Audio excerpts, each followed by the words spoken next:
Geeks, what is going on? UniteTheClans here, back in your life with the 4th episode of the Beginner's Guide. This game has been incredible so far. I have been moved emotionally, and I feel like we're ramping up to the climax. So with no further ado, let's get into this. Guys, I will say, if you haven't watched the series up till now, I'll give you a link right now. Go do it, because you'll be lost otherwise. For those of you that have, this is the tower. This is Coda's last game. And this game, the Beginner's Guide, I mean, it's half documentary, half video game, and it's basically a love letter to this is where I have trouble saying really unique developer about Coda's work. Because more than anything else, the tower just feels distant. It feels like it's trying to distance itself from the world. Where's that light coming from? It's a very cold game. That light has no source. These spotlights don't make any sense.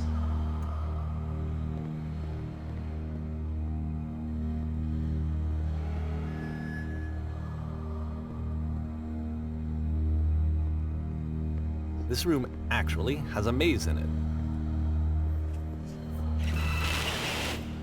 What? Except that all the walls of the maze are invisible. And then every time you touch one of the walls, there's this awful flashing and noise. So the experience is really miserable. The game goes beyond not being meant to be played. It actually seems to despise the player for trying to play it at all. But I do want to show you the rest of the levels, so when you're ready to continue, press the Use key on your gamepad, and I'll put a bridge over the maze. Oh, this looks like Stanley Parable developer textures.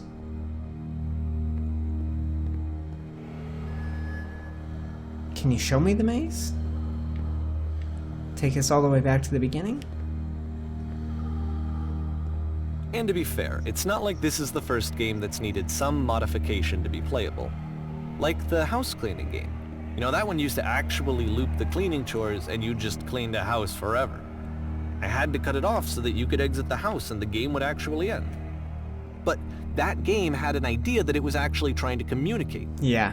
What's the deeper idea behind the invisible maze? This is the same switch. The only way past this challenge is to randomly guess the 6-digit code. Like the invisible maze, it's frustrating to me, because it's the opposite of everything else that Coda has made. It doesn't encourage thought or engagement. It doesn't ask anything of me, except a lot of my time. If I could have reached him during this time, then maybe I could have asked him, but I couldn't. I still don't really understand why this is here. I'll put the code on the ground for you here, though, so that we can move on.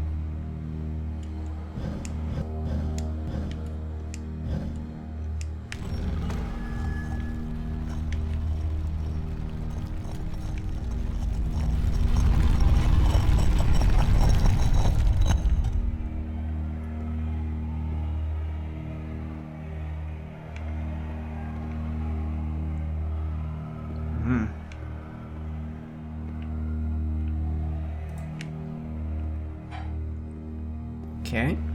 The switch to open this door is actually on the other side of the door, meaning that it's literally impossible to solve from this side. So even if you somehow brute forced your way through the first 2 challenges, and you got to this point, there's actually just no way to progress. And it's scary for me, the idea of Coda cutting himself off entirely, just saying, you know, that's it, that's the end of the conversation, not giving me any way to fix the problem. I feel like a failure, I guess, when I can't fix the problem. But I can open this door for you, so let me do that. Do it. I think I'll... Was I a failure for not understanding this game? I mean, I don't know why I would be. It's not like everything needs to have a solution, but I feel it somehow. I feel like I failed, and I don't understand why.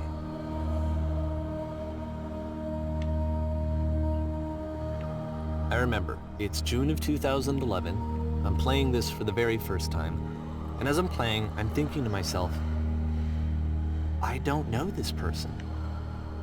I have no idea who this person is. It wasn't the guy I knew, it wasn't my friend. I had come to so many conclusions from looking at all of his work up to this point, and then suddenly none of them I had been trying to, though. That was the thing. For years, I was trying to get to know him, to understand who he actually was and what he stood for. I asked him so many times to please just tell me what his games mean to him. I asked him please to tell me what the 3 dots mean. And he wouldn't.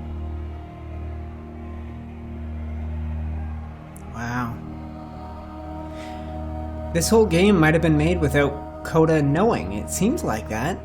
It seems like these are his games that were made into a game without him being involved.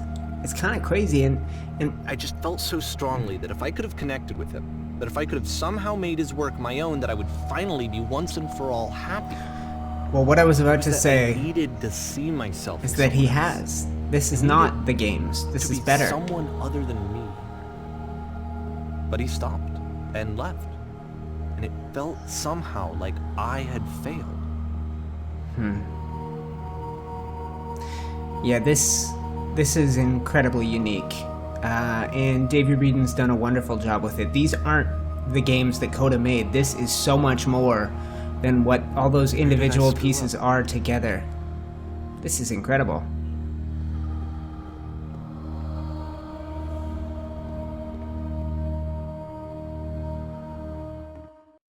I'm the reason that you stopped making games, aren't I?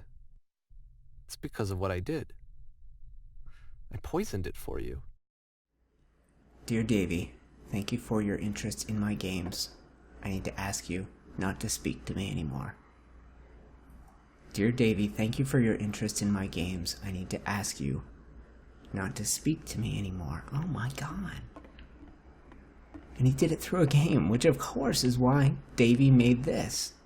To communicate with his friend I through don't a think game. I ever told you this, but when I took your work and I was showing it to people, it actually felt...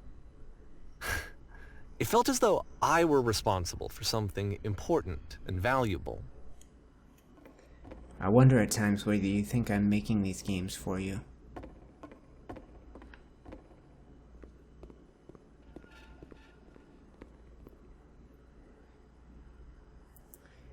And the people who played them, they treated me like I was important. They really listened and cared about what I had to say. Even though I was showing your work, I felt good about myself. Finally. For a moment, while I had that, I liked myself. You've so infected my personal space that it's possible I did begin to plant solutions in my work somewhere, hidden between games. If there was an answer, a meaning, would it make you any happier? Would you stop taking my games and showing them to people against my wishes? Giving them something that is not yours to give, violating the one boundary that keeps me safe. Would you stop changing my games? Stop adding lampposts to them? Huh. I thought he added the lampposts. And then you stopped, and I didn't have anything left to show people. Would you I just simply had let to them be where they with are? myself. And as soon as that happened, there was no feeling at all. Nothing. Less than nothing. What does that mean?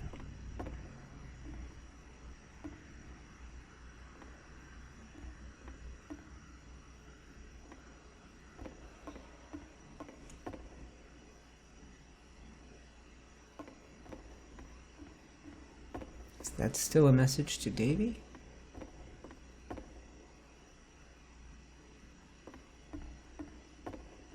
I'm just gonna be quiet, guys.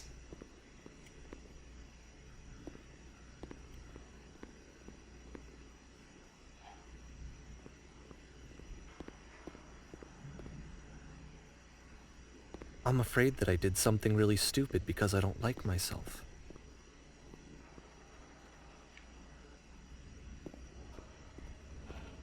Wow.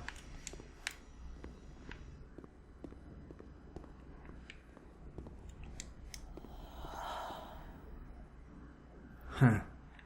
That's why I'm releasing this collection of your work, is because I haven't been able to find any other way to reach you. I've tried everything. And So a part of me has hope that if I put this compilation out into the world, and if I put my name on it, that maybe enough people will play it so that it'll find its way to you, so that I can tell you that I'm sorry. I know I screwed up. If I apologize to you truly and deeply, will you start making games again? Please, I need to feel okay with myself again. And I always felt okay as long as I had your work to see myself in. I mean, is something wrong with me? Because I know that I did an awful thing, and I'm doing it again right now. Like, I'm showing people your work, but I can't stop myself from doing it. That's how badly I need to feel something again, like I'm an addict. There has to be something wrong with me. Can I apologize? What if I tell you I was wrong? Will that work? Will that fix it? I don't know. I don't think it will, but there's nothing else that I can do. Just tell me what you want. I'm sorry. I'm sorry. Please, start making games again. Please help me. Please give me some of whatever it is that makes you complete. I want whatever that wholeness is that you just summoned out of nothing and you put into your work. You were complete in some way that I never was. I want to know how to be a good person. I want to know how not to hate myself. Please. I'm fading, and all I want is to know that I'm going to be okay. Oh, the room is closing. Wow. Fiction, non-fiction, I don't think it matters. Epilogue, guys, this is it. The home stretch.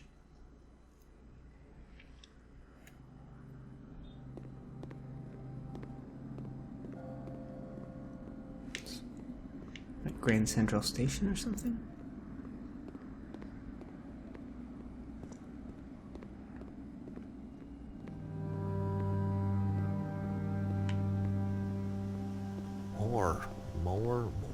More. What is this? More love, more praise, more people telling me that I'm good.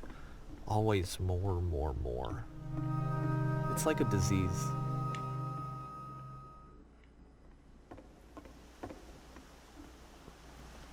Wow.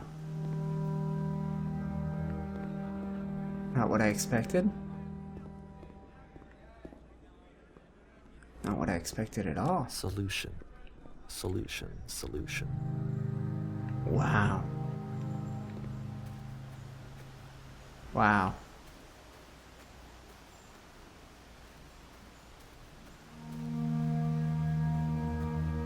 I guess if someone had told me ahead of time that he just really enjoyed making prison games, maybe I wouldn't have thought he was so desperate. I wouldn't have told so many people that he was depressed. Maybe he just likes making prisons.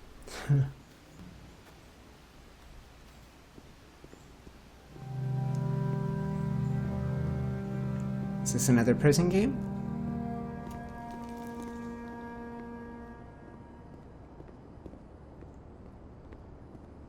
Even now, the disease is telling me to stop. Don't show people what a shitty person you are. They'll hate you.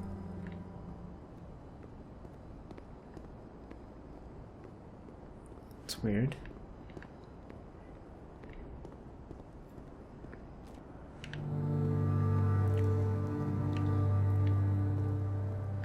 Oh. I hear a puppy.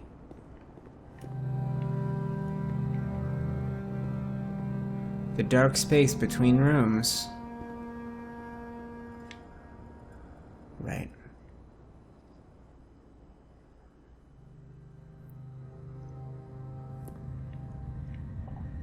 Wow. Where are we?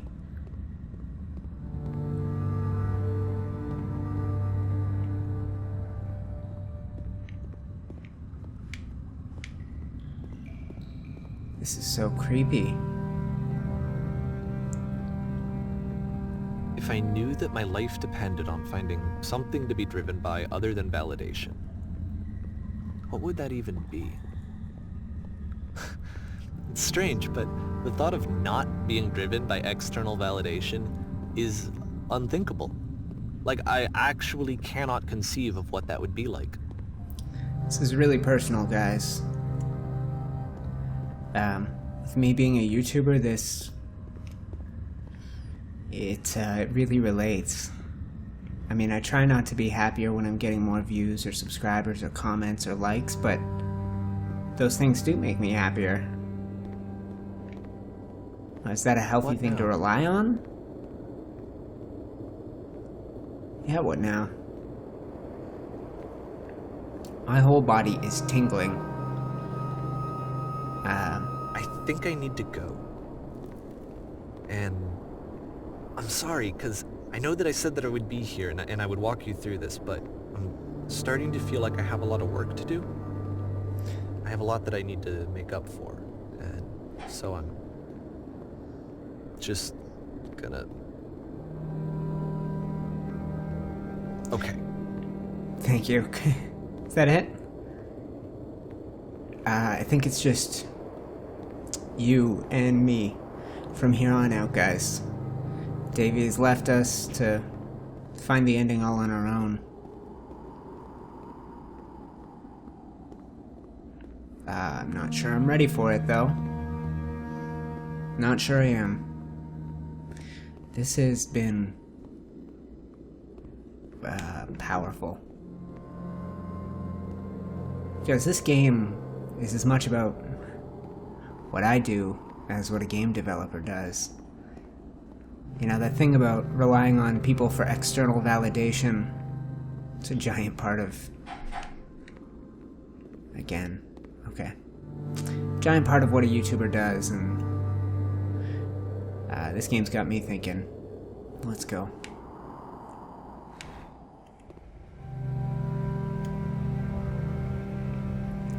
How familiar... Oh, but it's the opposite of the walls closing in. The floor is raising. We're in like a grain silo. And we're going to be able to walk right out of it.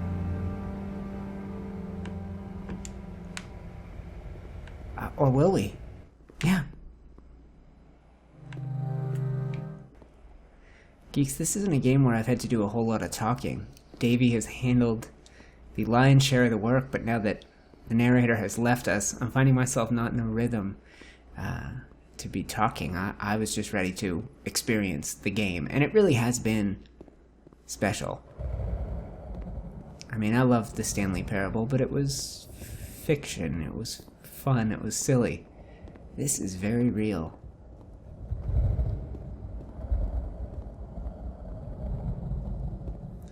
And I'm pretty sure I know where this ends, guys. That's the Whisper Machine.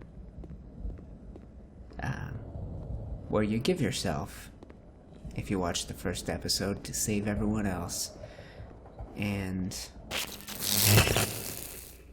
there are occasional unexpected glitches that force you to levitate as if on your way to heaven. I can't see anything right now. Oh my God. Holy shit.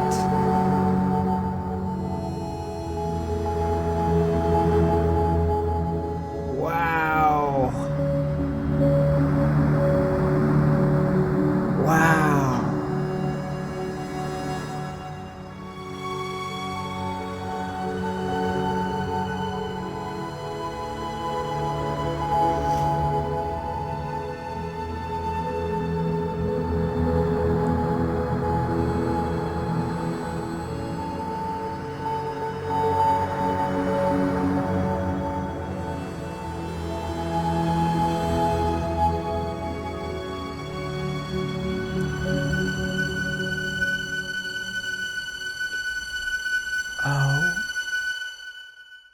Guys, thank you for coming along in my exploration of the beginner's guide. Whether or not this is a game, whether it's all a true story, how much of the creation of the beginner's guide Coda knew about, none of those things I know. But what I do know is that was one of the most unique, powerful, emotional experiences I've ever had playing a video game. And I hope it came across to you guys. Instead of doing short episodes, I've tried to keep them long. And we've managed to get through this 2-hour experience in around 4 episodes, and I think that's about perfect. Geeks, thank you so much for watching my playthrough of the Beginner's Guide. If you haven't checked it out, I'm going to link you to my series on the Stanley Parable at the end of this video. It was created by Davey Wreden, who has narrated this experience. I would love you guys to check that out, but that's gonna do it for this one, guys. I am UniteTheClans, saying thank you so much for watching my Let's Play of the Beginner's Guide. And for me, guys, my move is almost over, so I'm gonna be back to the channel and giving you guys regular new content on a daily basis. Can't wait.